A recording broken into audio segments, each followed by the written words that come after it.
I am God. You're God? What are you talking about? I said, yeah, I'm God and God is me.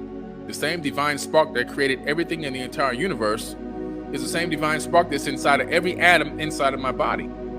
And so by that method, I am God and God is me. And so are you. And so is this young lady as well. We're all the same. We're all part of that same one divine consciousness. That threw him off right away. Then because he's a program code, he couldn't even conceive of what I had just told him. He didn't even have an epiphany with that. He went right back into his pitch. And I said, okay, I'll listen to you if you can answer some questions.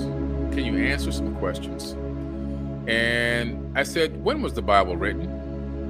And he goes, oh, it was written thousands of years ago. I said, oh man. I said, no, the Bible wasn't written thousands of years ago. I said, do you even know who wrote the Bible? Oh yeah, Paul, Peter, John. I said, oh my God, listen, man. I said, you happen to stumble into one of the world's foremost experts on biblical texts, the Torah, the ancient tablets in the world. That's who you're talking to right now. Do you understand that the Bible was not written by any of the disciples? He got flabbergasted. I'm like, dude, listen to me. The disciples, if you were to do your studies, they were actually illiterate men. They couldn't read or write. There was nobody standing there transcribing every sentence that they've spoken either. How did the Bible come along, even including the Old Testament? You've heard me say this before. They copied the majority of that stuff from the Enuma Elish, the Atrahasis, the Mahabharata. You have some of the Egyptian Book of the Dead, right? You have like, for example, the 42 Laws of Mayat. You know, that's where you get the 10 Commandments that were extracted from that information. You have the Bhagavad Gita, the Tibetan Book of the Dead. You have the Sumerian tablets that are outside of the Enuma Elish. There's many tablets that exist. The Code of Hammurabi, the Epic of Gilgamesh. I mean, I can just keep going and going and going.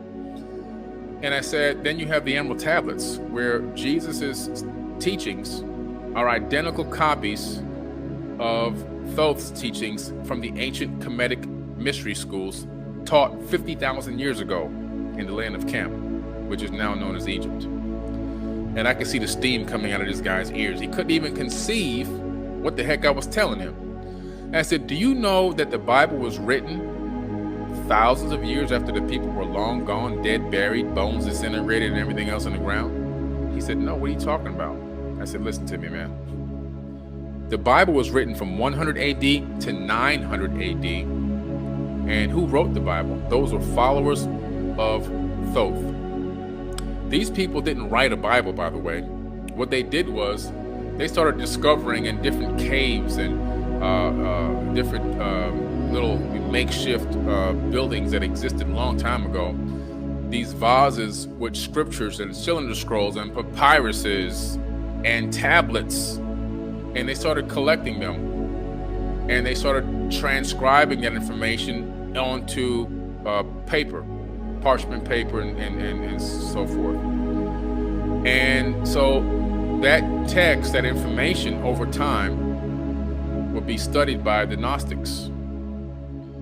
Even in more time, much later, you have then the Coptic Christians, and then you also have the councils that were formed. Like, for one is the Council of Nicaea, who then started analyzing a lot of these copied and recopied and recopied and recopied and recopied texts, and started analyzing which ones to keep and which ones to keep out. Which ones to keep, they were thinking, let's make this into an actual canonized book. We'll take this and put that in here. We'll take this one. No, that talks about aliens. We don't want the book of Enoch in here because he's talking about aliens. Let's leave that one out. We don't want the myth of Adapa in here because he's talking about aliens. We don't want that in here. That's the book of Adam. We don't want that in here. So you have all these apocryphal texts that were kept out, right? And the Council of Nicaea coordinate and create this hodgepodge of a book based on hand-picked content, curated content that they wanted that would allow them to still maintain control over the people.